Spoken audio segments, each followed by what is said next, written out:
واقعہ کربلا۔ حضرت محمد صلی اللہ علیہ وآلہ وسلم کو در فنا سے دارالبقاء کی طرف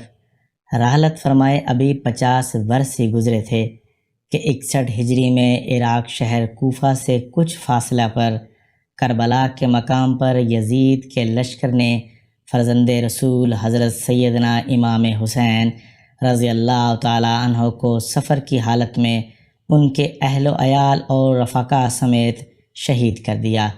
خلافت راشدہ کا 30 سالہ دور حضرت امام حسن رضی اللہ تعالی عنہ پر مکمل ہو چکا تھا، اور پھر بادشاہت کی ابتدا حضرت معاویہ سے ہوئی جب 60 ہجری میں حضرت سیدنا امیر معاویہ رضی اللہ تعالی عنہ کا انتقال ہوا اور یزید ان کا جانشین بنا۔ تب تخت حکومت پر بیٹھتے ہی اس کے لیے سب سے اہم مسئلہ حضرت سیدنا امام حسین رضی اللہ تعالی عنہ، حضرت سیدنا عبداللہ بن زبیر اور حضرت سیدنا عبداللہ بن عمر رضی اللہ تعالی عنہ سے بیعت لینا تھا، کیونکہ ان حضرات نے یزید کو امیر معاویہ کا ولی عہد تسلیم نہیں کیا تھا۔ اس کے علاوہ ان حضرات سے یزید کو یہ بھی خطرہ تھا کہ کہیں ان میں سے کوئی خلافت کا دعویٰ نہ کر دے اور کہیں ایسا نہ ہو کہ سارا احجاز مقدس میرے خلاف اٹھ کھڑا ہو، جبکہ حضرت امام حسین رضی اللہ تعالی عنہ کے دعوی خلافت کی صورت میں عراق میں بھی بغاوت کا سخت اندیشہ تھا۔ ان وجوہات کے بنا پر یزید کے پیش نظر سب سے بڑا مسئلہ اپنی حکومت کی بقا اور اسے تحفظ دینا تھا، لہٰذا اس نے ان حضرات مقدسہ سے بیعت لینا ضروری سمجھا۔ چنانچہ اس نے مدینہ منورہ کے گورنر ولید بن عقبہ کو حضرت سیدنا امیر معاویہ رضی اللہ تعالی عنہ کی وفات کی خبر دی اور ساتھ ہی ان حضرات مقدسہ سے بیعت لینے کے لیے سخت تاکیدی حکم بھیجا۔ ولید نے حضرت امام حسین رضی اللہ تعالی عنہ کو حضرت سیدنا امیر معاویہ کی وفات کی خبر دی اور یزید کی بیعت کے لیے کہا۔ آپ نے تعزیت کے بعد فرمایا کہ میرے جیسا آدمی اس طرح چھپ کر بیعت نہیں کر سکتا، اور نہ ہی میرے لیے اس طرح چھپ کر بیعت کرنا مناسب ہے۔ اگر آپ باہر نکل کر عام لوگوں کو اور ان کے ساتھ ہی ہمیں بھی دعوت دیں تو یہ مناسب ہوگا۔ یزید کی بیعت حضرت سیدنا امام حسین رضی اللہ تعالی عنہ کو قلبی طور پر سخت ناپسند تھی، کیونکہ وہ نااہل تھا اور اس کا تقرر بھی خلفائے راشدین کے اسلامی طریقہ انتخاب کے بالکل خلاف ہوا تھا، اس لیے آپ احتجاجاً اس کے خلاف تھے، اور دوسری طرف حالات اجازت نہیں دے رہے تھے کہ آپ علن اعلان اس کے خلاف آواز بلند کریں، لہٰذا آپ رضی اللہ تعالی عنہ نے اپنے اہل و عیال اور عزیز و اقارب کو ساتھ لے کر مدینہ منورہ سے مکہ مکرمہ کی طرف ہجرت فرما لی۔ آپ رضی اللہ تعالی عنہ کے مکہ مکرمہ پہنچنے کی خبر سن کر لوگ جوک در جوک آپ رضی اللہ تعالی عنہ کی خدمت میں حاضر ہو کر زیارت کا شرف حاصل کرنے لگے۔ جب اہل کوفہ کو حضرت سیدنا امیر معاویہ رضی اللہ تعالی عنہ کے انتقال کی خبر ملی اور انہیں اس بات کا علم ہوا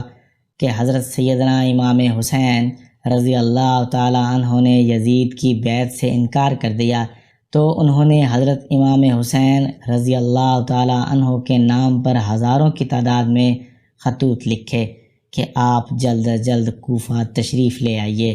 مسند خلافت آپ کے لیے خالی ہے، ہمارے اموال اور ہماری گردنیں آپ کے لیے حاضر ہیں، سب کے سب آپ کے منتظر و مشتاق ہیں، آپ کے سوا کوئی ہمارا امام و پیشوا نہیں، آپ کی مدد کے لیے یہاں ہزاروں کا لشکر حاضر ہے۔ حضرت امام حسین رضی اللہ تعالی عنہ نے جب اہل کوفہ کے خطوط میں ان کے جذبات و عقیدت و محبت، جان و مال قربان کرنے کی تمناؤں اور کوفہ آنے کی التجاؤں کو دیکھا تو فیصلہ کیا کہ حالات معلوم کرنے کے لیے پہلے اپنے چچا زاد بھائی حضرت مسلم بن عقیل رضی اللہ تعالی عنہ کو بھیجا جائے۔ چنانچہ آپ رضی اللہ تعالی عنہ نے انہیں اہل کوفہ کے نام ایک خط دیا اور فرمایا کہ آپ کوفہ جا کر بذات خود براہ راست حالات کا اندازہ لگا کر ہمیں اطلاع دیجیے اگر حالات سازگار ہوں تو میں بھی آ جاؤں گا، اور اگر حالات نامناسب ہوں تو آپ بھی واپس تشریف لے آئیے گا۔ صدر الفاضل حضرت علامہ سید نعیم الدین مراد آبادی فرماتے ہیں کہ اگرچہ حضرت امام حسین رضی اللہ تعالیٰ عنہ کی شہادت کی خبر مشہور تھی اور کوفیوں کی بے وفائی کا پہلے بھی تجربہ ہو چکا تھا، مگر جب یزید بادشاہ بن گیا تو اس کی حکومت و سلطنت دین و اسلام کے لیے خطرہ تھی، اور اسی سبب سے اس کی بیعت ناگواہ تھی، اور وہ طرح طرح کی تدبیروں اور حلیوں سے چاہتا تھا کہ لوگ اس کی بیعت کر لیں۔ ان حالات میں کوفیوں کا بپاس ملت یزید کی بیعت سے دستکشی کرنا اور حضرت امام حسین رضی اللہ تعالی عنہ سے طالب بیعت ہونا امام پر لازم کرتا تھا کہ ان کی درخواست قبول فرما لیں۔ جب ایک قوم ظالم اور فاسد کی بیعت پر راضی نہ ہو اور صاحب استحقاق اہل سے درخواست بیعت کرے، اس پر اگر وہ ان کی استدعا قبول نہ کرے تو اس کے یہ معنی ہوتے ہیں کہ وہ اس قوم کو اس جابر کے حوالے کرنا چاہتا ہے۔ حضرت امام حسین رضی اللہ تعالیٰ عنہ اگر اس وقت کوفیوں کے اس درخواست کو نہ قبول فرماتے تو بارگاہ الہی عز و جل میں کوفیوں کے اس مطالبہ کا امام حسین رضی اللہ تعالیٰ عنہ کے پاس کیا جواب ہوتا؟ مگر حضرت امام حسین رضی اللہ تعالیٰ عنہ بیعت کے لیے راضی نہ ہوئے، اس لیے ہمیں یزید کے ظلم و تشدد سے مجبور ہو کر اس کی بیعت کرنا پڑی۔ اگر امام حسین رضی اللہ تعالیٰ عنہ ہاتھ بڑھاتے تو ہم ان پر جانیں فدا کرنے کے لیے حاضر تھے۔ یہ ایک ایسا مسئلہ درپیش تھا کہ جس کا حل اس کے علاوہ اور کچھ نہ تھا کہ حضرت امام حسین رضی اللہ تعالیٰ عنہ ان کی دعوت پر لبیک فرمائیں۔ اگرچہ اکابر صحابہ کرام حضرت بن عباس، حضرت بن عمر، حضرت بن جابر،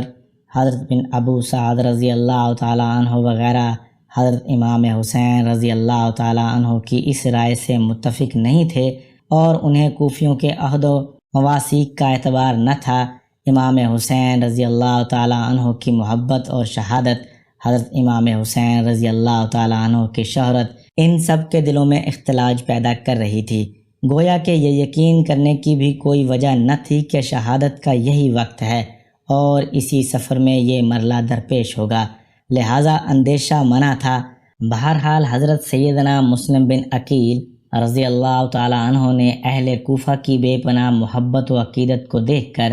حضرت سیدنا امام حسین رضی اللہ تعالیٰ عنہ کی خدمت میں ایک خط لکھ بھیجا کہ ہزاروں افراد نے میرے حیات پر بیعت کر لی ہے اور یہاں کے سب لوگ آپ کے تشریف آوری کے منتظر ہیں۔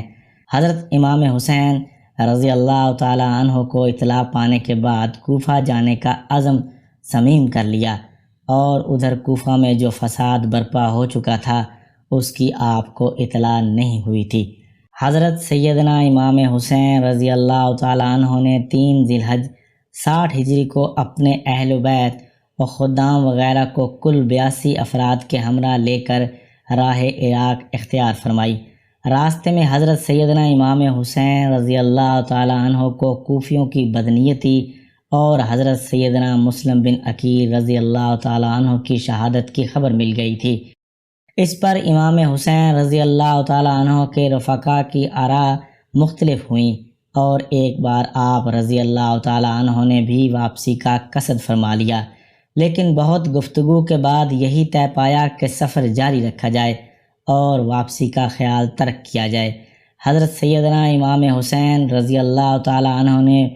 بھی اس رائے سے اتفاق کیا اور قافلہ آگے چل دیا، یہاں تک کہ حضرت سیدنا امام حسین رضی اللہ تعالیٰ عنہ نے کربلا میں نزول فرمایا۔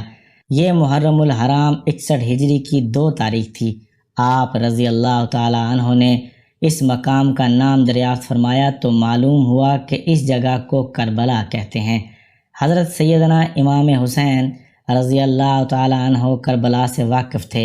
اور آپ رضی اللہ تعالیٰ عنہ کو معلوم تھا کہ کربلا ہی وہ جگہ ہے جہاں اہل بیت و رسالت کا راہ حق میں اپنے خون کی ندیاں بہانی ہوں گی۔ انہی دنوں آپ رضی اللہ تعالیٰ عنہ کو حضور سیدنا محمد صلی اللہ علیہ وآلہ وسلم کی زیارت ہوئی۔ حضور پاک صلی اللہ علیہ وآلہ وسلم نے آپ رضی اللہ تعالیٰ عنہ کو شہادت کی خبر دی اور آپ رضی اللہ تعالیٰ عنہ کے سینے مبارک پر دست اقدس رکھ کر دعا فرمائی، اے اللہ حسین کو صبر و اجر عطا فرما۔ پھر ابن زیاد نے حضرت سیدنا امام حسین کو ایک خط لکھ بھیجا کہ یزید کی بیعت کر لیجئے۔ جب وہ خط آپ رضی اللہ تعالیٰ عنہ کے پاس پہنچا تو آپ نے اسے پڑھ کر پھینک دیا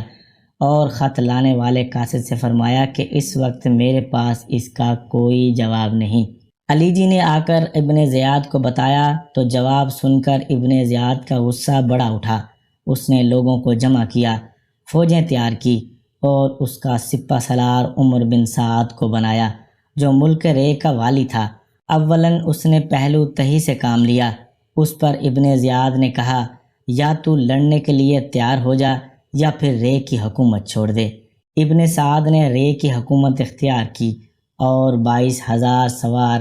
پیادہ لشکر لے کر نواسہ رسول حضرت امام حسین رضی اللہ تعالیٰ عنہ سے لڑنے چل پڑا، یہاں تک کہ یہ لوگ دریائے فرات کے کنارے پر قابض ہو کر قافلہ سیدنا امام حسین رضی اللہ تعالیٰ عنہ اور پانی کے درمیان حائل ہو گئے۔ یہاں یہ کارروائی ہوئی کہ سب خیمے ایک دوسرے کے قریب کر دیے گئے۔ خیموں کے پیچھے خندق کھود کر اسے نرکل وغیرہ خشک لکڑیوں سے بھر دیا گیا۔ اب امام حسین رضی اللہ تعالیٰ عنہ کی رفقا ان کاموں سے فارغ ہو کر سیدنا امام حسین رضی اللہ تعالیٰ عنہ کی خدمت میں حاضر ہوئے، اور سیدنا امام حسین رضی اللہ تعالیٰ عنہ اپنے اہل و عیال اور ساتھیوں سے فرما رہے ہیں کہ صبح دشمن سے ہمارا مقابلہ ہے۔ میں نے بغوشی تمام تم سب کو اجازت دی، ابھی رات باقی ہے، جہاں جگہ پاؤ چلے جاؤ اور ایک ایک شخص میرے اہل بیت میں سے ایک ایک کو ساتھ لے جاؤ، اللہ عز و جل تم کو جزائے خیر دے گا۔ دیہات و بلا میں متفرق ہو جاؤ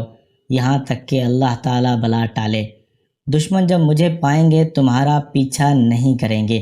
یہ سن کر امام کے بھائیوں، صاحبزادوں، بھتیجوں اور عبداللہ بن جعفر کے بیٹوں نے عرض کیا کہ ایسا ہم کس لیے کریں؟ اس لیے کہ آپ کے بعد زندہ رہیں۔ اللہ عز و جل ہمیں وہ منحوس دن نہ دکھائے کہ آپ زندہ نہ ہوں اور ہم زندہ رہیں۔ یہاں تک کہ ابن سعد نے اپنی فوج کے ساتھ امام حسین رضی اللہ تعالیٰ عنہ اور آپ کے رفقا پر حملہ کر دیا۔ آپ رضی اللہ تعالیٰ عنہ کے رفقا اور احباب، برادران و شہزادگان ایک ایک کر کر شہید ہوتے چلے گئے۔ تقریباً 50 سے زائد افراد شہید ہو گئے اور بالآخر حضرت امام حسین رضی اللہ تعالیٰ عنہ کو بھی بڑی بے دردی کے ساتھ شہید کر دیا گیا۔ یزید بن معاویہ ابو خالد اموی وہ بدبخت شخص ہے جس کی پیشانی پر اہل بیت کرام علیہ الرضوان کے بے گناہ قتل کا سیاہ داغ ہے۔ یہی وہ شخص ہے جس پر ہر زمانے میں پوری دنیا اسلام ملامت کرتی رہی ہے اور قیامت تک اس کا نام حقارت سے لیا جائے گا۔ محرمات سے جو نکاح اور سود وغیرہ ممنوعات کو بھی اس بے دین نے اعلانیہ رواج دیا۔ مدینہ طیبہ و مکہ مکرمہ کی بے حرمتی بھی کروائی۔